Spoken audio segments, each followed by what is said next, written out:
Philippine Overseas Labor Office conducted a consultation with Filipino migrant workers in New Zealand. Our ABC correspondent Greg Besa reports. Since its opening just 2 weeks ago, the Philippine Overseas Labor Office or POLO has been receiving many inquiries from overseas Filipino workers across New Zealand who are all eager to avail of POLO services and programs that are intended for them. On the part of POLO, upon recognition of the importance of knowing firsthand the realities on the ground, it has started to reaching out the Filipino migrant workers to address the issues and concerns affecting the workers, particularly if it is directly or indirectly related to their employment.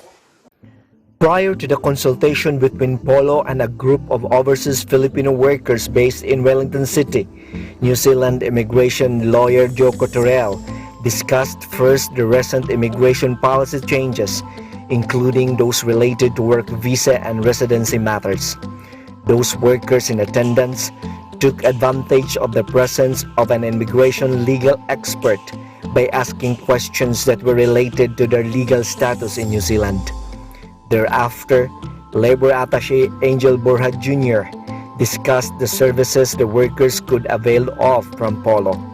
He also emphasized that his office is ready to assist and address their needs, especially those who are experiencing employment-related problems.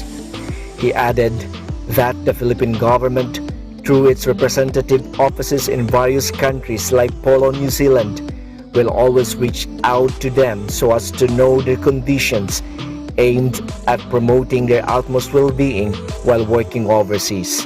I'm very happy to have the opportunity to meet with the Filipinos who are located around here in Wellington, and I've gathered from their views and comments that they really need the presence of a POLO, and it's fortunate that our government has finally established the newest POLO here in New Zealand that will cater to the needs of these Filipino workers who are working here in New Zealand.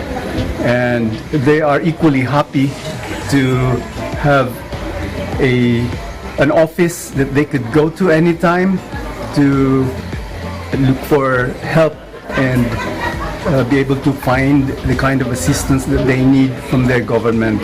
That's kind of related to the vision of our very own president of bringing the government closer to the people by extending the reach of our government through the establishment of offices where our nationals are, wherever they are, so that they can be given the kind of services that they deserve from our government.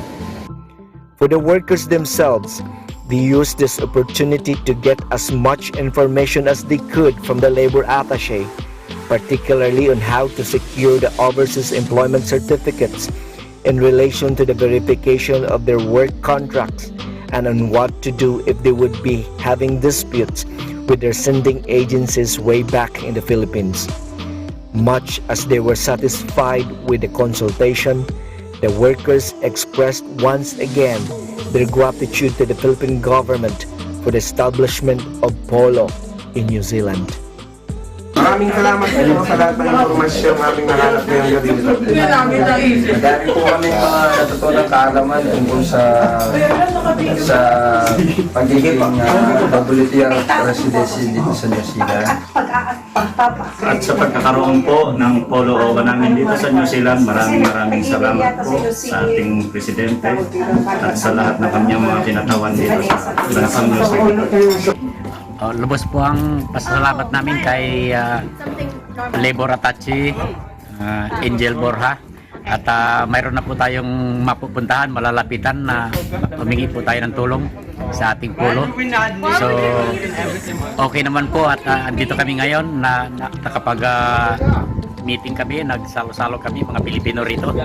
So mayroon po kaming Meron po ang magandang tutulong na po sa atin. Andito na po ang POLO. At umaasa po kami, mga Pilipino rito sa New Zealand.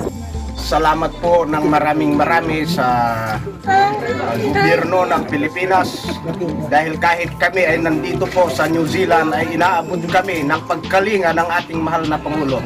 Sana po ang mga kapwa Pilipino dito sa New Zealand ay ipakita natin na ang mga Pilipino kahit saan panig ng mundo, Pilipino.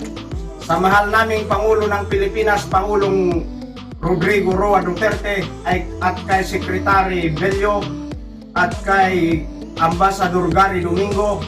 Maraming salamat po sa POLO New Zealand. As overseas Filipino workers continue to work in New Zealand, the number of cases involving them may increase significantly. Much as POLO wanted to address with urgency, it cannot single-handedly solve them all.